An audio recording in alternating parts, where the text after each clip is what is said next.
Hi, good morning and welcome to Cake Connections. I know that the Raya season is very near, so today what I'm going to introduce to you would be a basket weaving cake with the wide range of arrangement from Cake Connections. First of all, what I've done to a cake is that I have already covered it with fondant, and then after that I divide the cake. How do you divide the cake? Is basically take a ruler and have a spatula that's ready with you, and you start dividing into quarters, okay, and then shift it over to get the quarter. From the quarter, you divide into eighths. From eighths to 16, 16 to 32 to 64, and 128.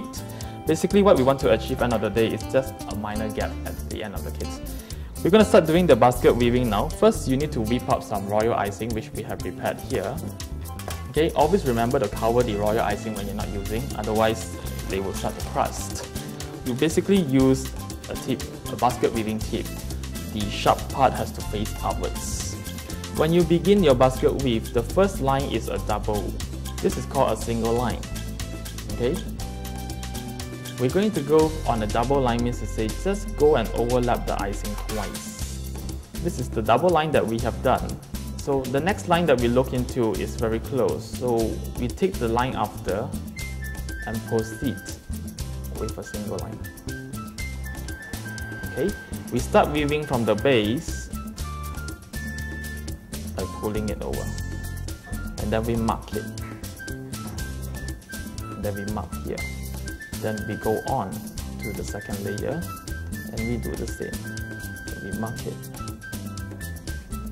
and then the next line where the dots lie, we're going to start piping a vertical line onto it. Okay, and then we start weaving from the second to the next one.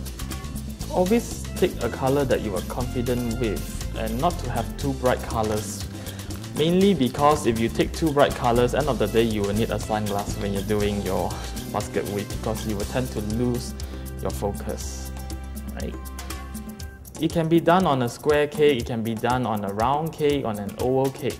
But if you're going to do it onto an oval cake or even to a heart-shaped cake, it's the same method. Always divide by the quarter, and then by the eighth, then by the 12th. You go multiplication of 4. This takes a bit of time, but yeah, it's very pretty when it comes out the design. When you're doing basket weave, always pipe closely. The type of icings which you can use would be buttercream. And if you're going to do it on a buttercream cake, the base has to be iced with buttercream first. Coat it with buttercream, leave it for half an hour, let it crust a bit. Right, once your icing is finished, draw all the icing down the back. Ease out all the icing. Why is that? So that if you fill fresh icing directly into it, the old icing would have already been, the consistency have already been brought down. So what you do is you unfold the bag backwards.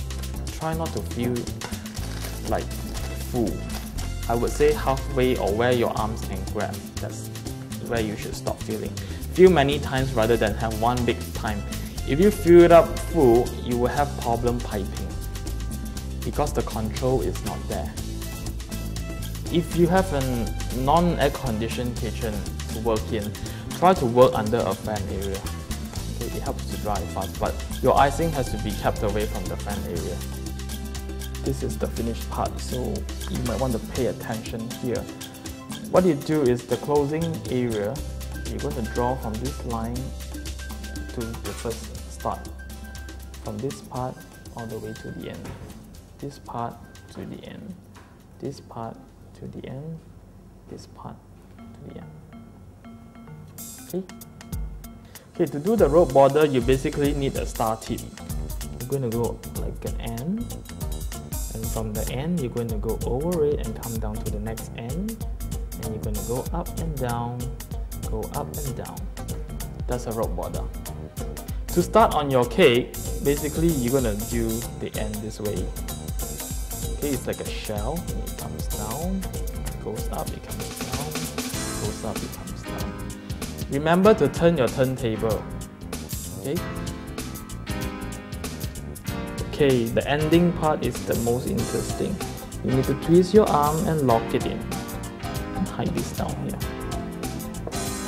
And now I'm going to concentrate on showing you how do I make these little handles. What you need to do is just use some gum paste. Gum paste are basically known as flour paste. The type of gum that we use is known as gum tragakan or gum kayara, which is the plant gum that you can find in Malaysia currently. You can add that directly to your sugar paste or also your fondant and turn that into gum paste. The recipe for the gum paste from converting from sugar paste to gum paste is 250 grams of gum paste to 3 teaspoons of gum. Once you have got it, the texture will be this consistency. It's like a rubber. If you try to knead it, it's super tough. Give it a general knead to come back to a pliable position. I'm going to roll this into a sausage.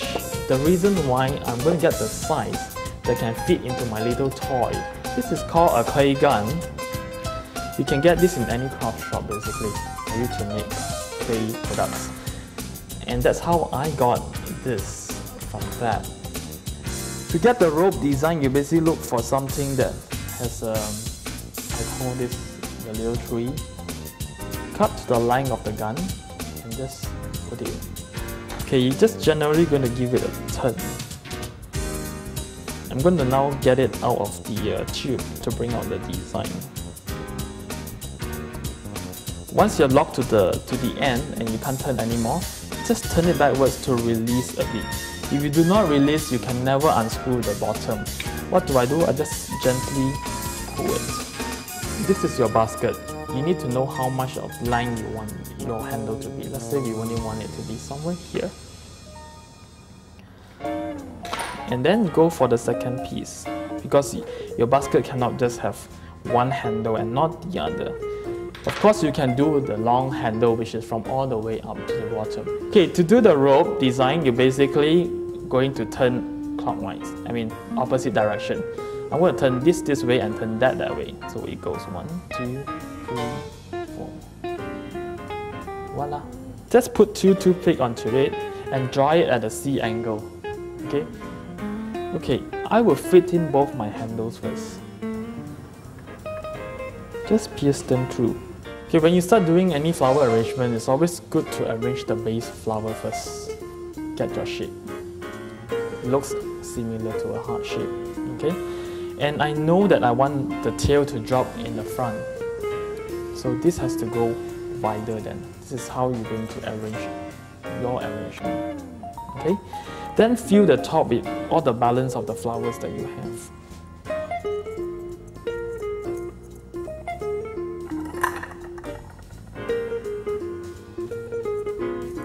Wherever you see gaps in between, just pierce the leaf through.